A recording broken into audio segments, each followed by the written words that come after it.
Hello, in this clip we look at distraction proofing, so proofing the dog's attention in a distracting environment.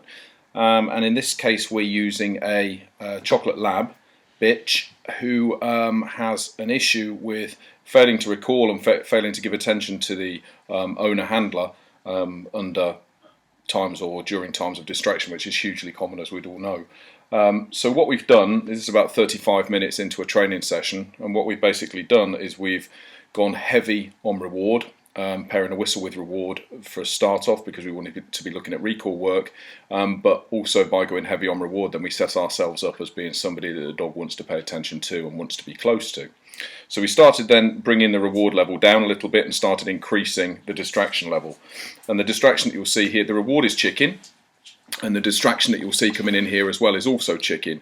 In this case it's 3 freshly roasted chicken legs, 1 in a bag and 2 that are just out laying around on the grass for this dog to lunge for if she wants to. As you'll see on this clip here, she's wearing a remote collar as well as all the reward-based training that she's had in there beforehand.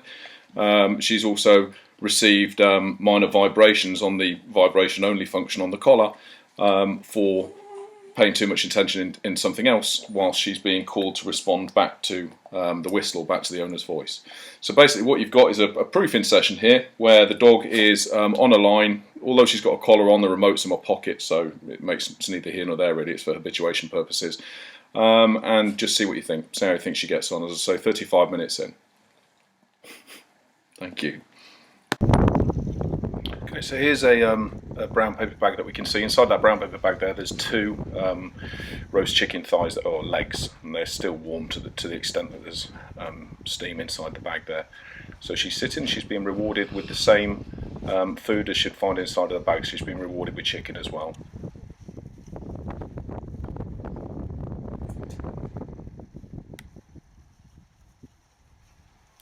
And we're looking for a bit of control next to the food. There we go, there's a good girl.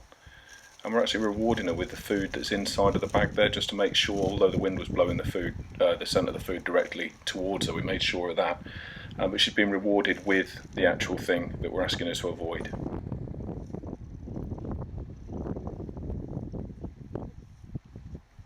See, she's wearing a check chain there as well.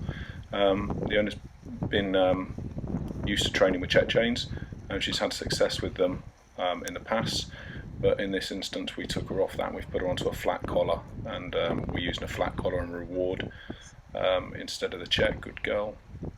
As I say, that was another chicken thigh or chicken leg, sorry, that I just tossed over there as well, which she saw.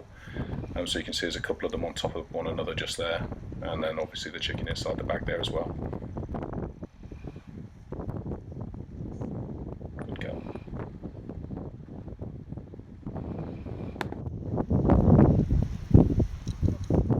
As stated at the beginning here, what we've done is, as you can see, look, we've used a lot of reward with her, so that I, in that instance, am becoming associated with, see how close she is to the chicken legs there? I'm the one that's being associated with the reward. Now, any Labrador owner will tell you that an untrained Labrador would take that chicken off the floor like a shot. The other thing that I hope you notice here as well is there's absolutely no screaming, shouting, yanking, anything whatsoever. She's not receiving any form of correction at all there. Well done.